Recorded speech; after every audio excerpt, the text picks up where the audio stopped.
Assalamualaikum warahmatullahi wabarakatuh. Selamat pagi, salam sejahtera untuk kita semua. Kami dari kelompok 5 ingin menjelaskan tentang bahasa jurnalistik radio dan televisi untuk memenuhi tugas mata kuliah bahasa jurnalistik yang diampu oleh Bapak Roni Nugraha Syaproni, SPD, MPD. Adapun anggota kelompok 5 yaitu Eka Liana Putri, Aisyah, Nabila Wahyuning Tias, Sapa Faja Agnia, Nindianita, Najar Abdul Rapli, Rosi Nur Fadilah, Dewi Kusumawati, Putri Epita Alia, Khairul Umam, Amelia Indah Nur Fitriani, Mutiah Jahra, dan Dewi Nopianti.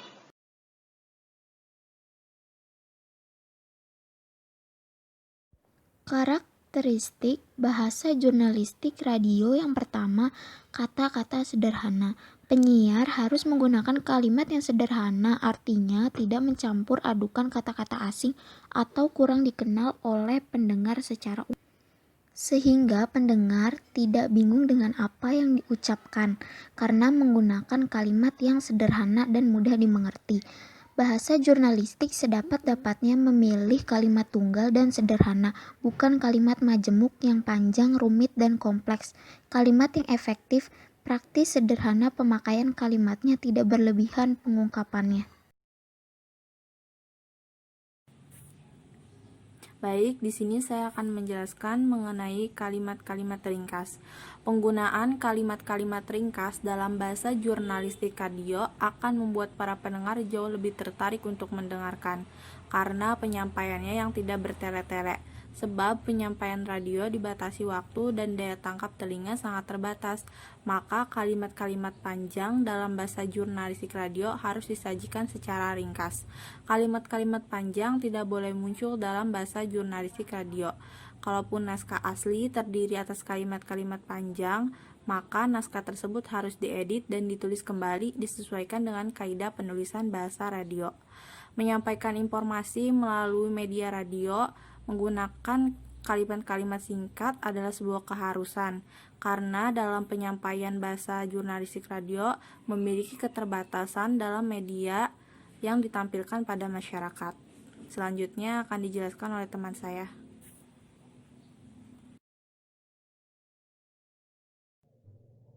Angka-angka dibulatkan. Bahasa lisan yang disiarkan oleh media radio tidak ada tanda baca. Jadi, yang ada hanya intonasi kalimat, tekanan kata, nada, dan aksen. Untuk itu, pendengar harus cermat dalam mendengarkan berita di media radio.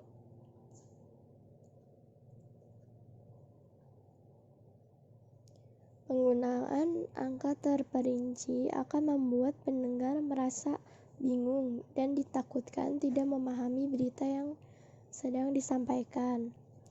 Lebih baik angka tersebut dibulatkan dan disingkat menjadi 751 juta.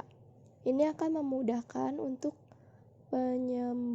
penyebutan serta diingat oleh si pendengar berita.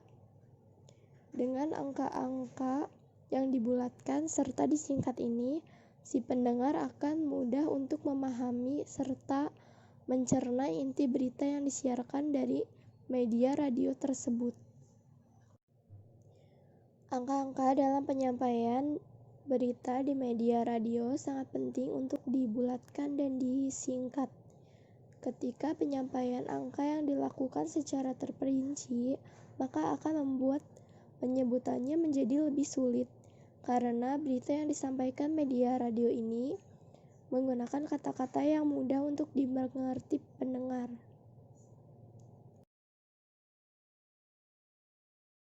Assalamualaikum warahmatullahi wabarakatuh.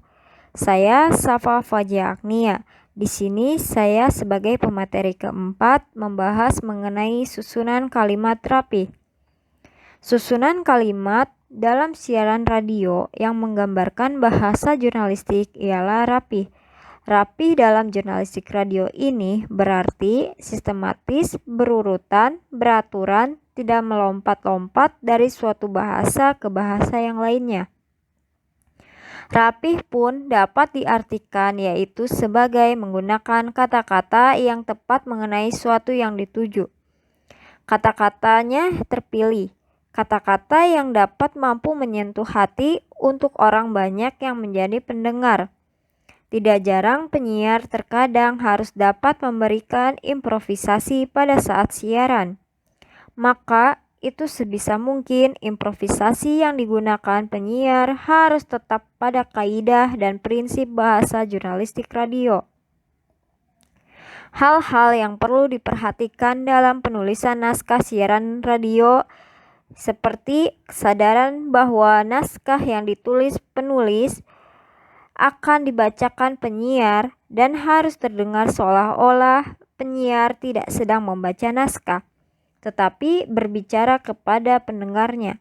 Oleh karena itu, naskah siaran radio harus mudah dibaca dan dimengerti penyiar, menurut Romli tahun 2004.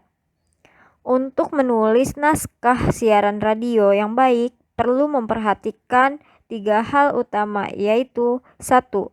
Menggunakan bahasa tutur, yaitu bahasa percakapan informal atau menggunakan kata-kata yang biasanya digunakan dalam kehidupan sehari-hari.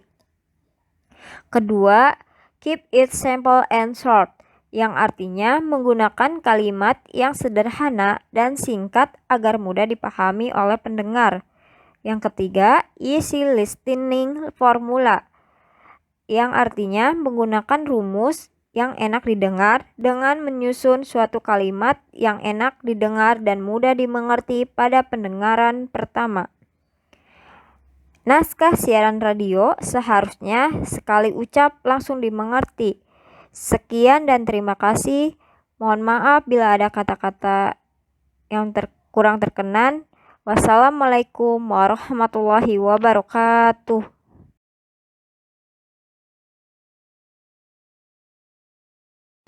Assalamualaikum warahmatullahi wabarakatuh. Saya Nindianita sebagai pemateri kelima. Saya di sini akan menjelaskan tentang susunan kalimat bergaya percakapan. Dalam susunan kalimat bergaya percakapan siaran radio, yang pertama adalah melarang kalimat yang kaku, terlalu formal, lurus, dan terakhir yaitu monoton. Hal yang paling penting adalah penulis naskah harus memperhatikan naskah radio agar jangan terlalu kaku dan jangan terlalu formal. Nah, biasanya hal-hal ini dapat dilakukan dengan cara penulis naskah ketika menuliskan naskah untuk penyiaran radio, hendaklah menuliskannya seakan ia sedang berbicara seperti menyiarkan berita yang sedang ditulisnya dengan menggunakan kalimat, ujaran, dan bahasa lisan. Lalu, seperti dalam karakteristiknya, radio harus akrab dengan pendengarnya. Hal ini dilakukan bertujuan untuk menghilangkan kesan jarak psikologis antara penyiar dan pendengar. Penyiar harus mampu memberikan hati pada setiap kalimat yang disampaikan. Sekian materi dari saya, selanjutnya akan disampaikan oleh pemateri ke-6.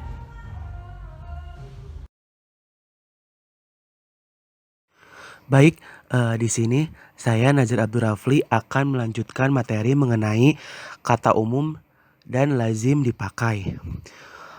Pendengar radio berada tersebar di berbagai tempat, berbagai macam suku, berbagai budaya, berbagai kelompok usia dari muda hingga tua, jenis kelamin wanita maupun pria, tingkat pendidikan dari tidak lulus sekolah dasar hingga sarjana, dan berbagai pekerjaan dari buruh hingga pengusaha.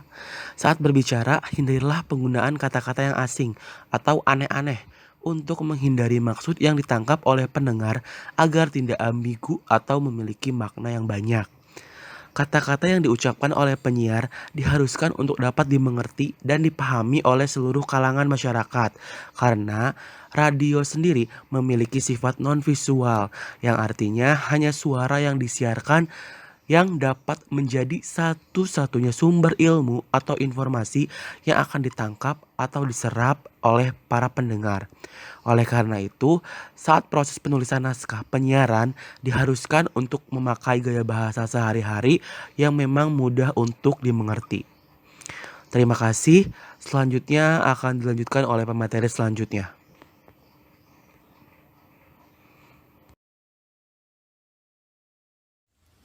Selanjutnya, kata tidak melanggar kesopanan yang akan dibawakan oleh saya, Rosin Fadilah. Bahasa jurnalistik terikat kepada situasi dan nilai-nilai sosiologis. Dalam etika berbahasa jurnalistik, radio tidak boleh menyiarkan kata-kata yang tidak sopan, kata-kata vulgar, kata-kata berisi sumpah serapah, kata-kata hujatan dan makian yang sangat jauh dari norma sosial budaya agama, atau dengan sengaja menggunakan pilihan kata pornografi dan berselera rendah lainnya dengan maksud untuk membangkitkan asosiasi serta fantasi seksual khalayak pendengar. Dalam siaran radio, jika ada kesalahan dalam menulis berita ini, dapat menyebabkan terjadinya kesalahpahaman oleh pendengar, apalagi jika berita itu dibaca dan diucapkan dengan intonasi yang keliru.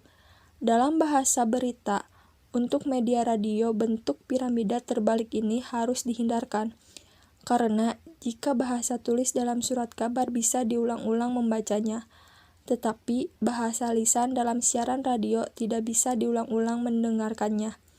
Hanya untungnya siaran berita radio selalu diulang setiap jam. Begitu juga dengan siaran berita televisi. Namun, pengulangan suatu berita pun ada batasnya. Berita yang sudah beberapa kali disiarkan tidak diulang lagi karena ada berita yang baru lagi. Terima kasih, sekian. Selanjutnya, materi kata-kata yang mengesankan yang akan dibawakan oleh saya, Dewi Kusumawati. Dalam dunia jurnalistik, bahasa merupakan senjata bagi para penyiar. Kata-kata merupakan pelurunya para penyiar. Melalui bahasa dengan kata-kata, penyiar berupaya menyajikan berita yang dapat mempengaruhi pikiran, suasana hati, dan perasaan pembaca atau pendengar. Tanpa dukungan kemampuan bahasa dan kata-kata, maka penyiar akan kehilangan fungsi persuasif dalam pemberitaan. Penguasaan aspek bahasa di kalangan penyiar mutlak diperlukan. Jika tidak, media dan penyiar akan terlibat dalam praktek bahasa jurnalistik yang salah. Oleh karena itu, penyiar harus dibekali penguasaan yang memadai atas kosakata, pilihan kata, kalimat, paragraf, gaya bahasa, dan etika bahasa jurnalistik. Secara nuraniah dan manusiawi, pendengar radio lebih menyukai kata-kata indah daripada kata-kata sumpah serapah. Kata-kata yang enak didengar, meresap di hati, gampang diingat, kata-kata yang membangkitkan motivasi, kata-kata yang membangunkan inspirasi, sangat dianjurkan untuk terus didengar. Kita mendengarkan radio untuk memetik penggalan yang menyenangkan dan menikmati hiburan yang menggairahkan. Jadi, sajikanlah kata-kata yang mengesankan. Berita yang disajikan haruslah menggunakan bahasa yang mampu menarik perhatian pembaca. Bahasa yang baku, meskipun kaidahnya benar, namun bahasanya tidak menarik, maka pendengar juga akan enggan untuk mendengarkannya. Hal ini juga berlaku untuk headline berita. Headline berita haruslah menarik namun tidak juga membohongi khalayak. Terima kasih. Pengulangan kata-kata penting. Pengulangan kata-kata penting ini berfungsi sebagai penegasan atau penekanan untuk membantu pendengar dalam menangkap informasi terpenting yang disampaikan penyiar. Poin ke-10, kalimat logis. Kalimat logis merupakan kalimat suatu susunan kata yang memiliki kaidah pengejaan bahasa Indonesia yang sesuai dengan kaidah kebahasaan atau kalimat logis yang dapat diterima oleh akal penulisnya sesuai dengan kaidah yang berlaku. Contoh kalimat logis. Kepada Bapak Asep kami persilakan. Dan contoh kalimat tidak logis. Kepada Bapak Asep waktu dan tempat kami persilakan. Pada kalimat tersebut terdapat kalimat tidak logis. Pada waktu dan tempat kami persilakan. Dan bukan pembicara.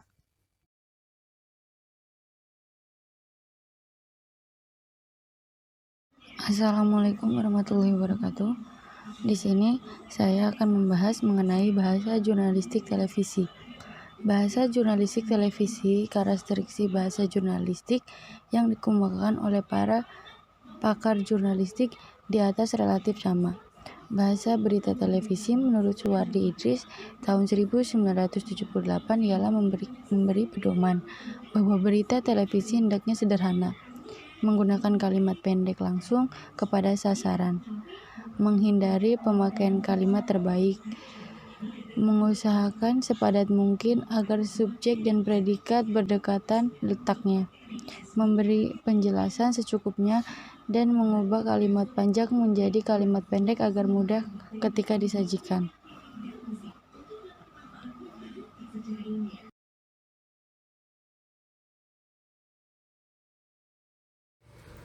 Selanjutnya, bahasa jurnalistik televisi.